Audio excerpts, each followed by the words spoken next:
Ah, yun guys, mabilis ang videos tayo guys. Plug reading tayo. Yan. Mag-plug reading tayo sa ating Mio Carb. Ah, lagi ako nagpapa-plug reading kasi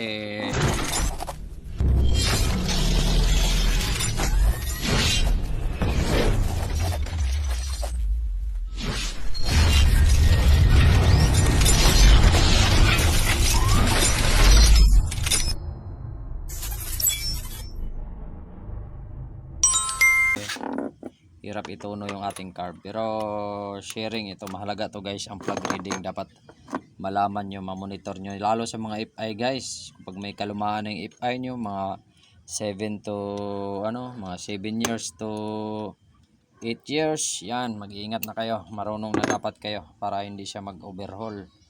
Dito nyo kasi malalaman guys kung may problema yung inyong makina or inyong head. Dito nyo malalaman sa plug reading.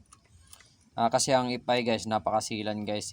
Kumbaga mataas kasi ang mga specs niya, mataas yung mga ratio niya, kaya yun. Medyo ano siya, medyo may pagka-lean siya guys, no? Pero okay lang. Try ko anuhan, yung tawag nun. Dagdagan natin ng gas.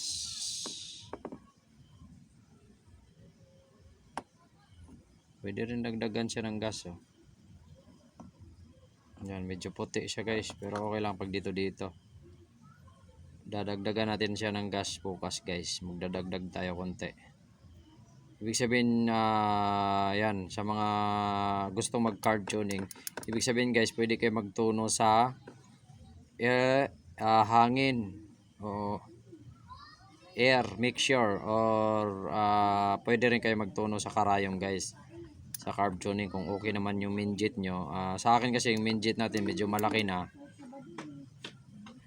yun, lean siya sa top speed, oh.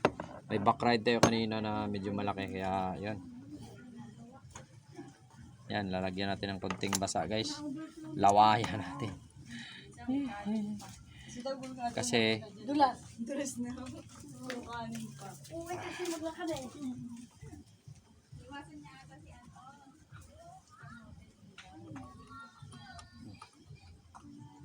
yan, sara natin. Pero ganong kain guys, good lang yun guys, pero bawal yun sa mga long drive.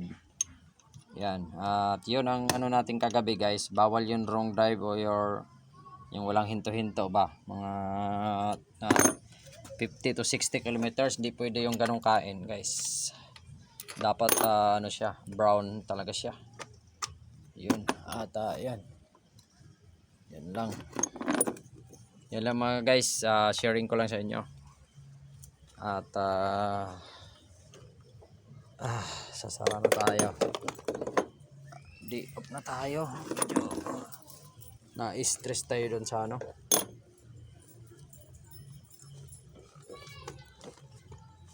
Paano ba to? Ay, naharang yung kamay ko Yan, okay na to. Wiring na lang guys. Ito yung wiring natin. Di pa to naayos kasi. Ito, babalutan pa natin to. Isi-shape pa natin siya.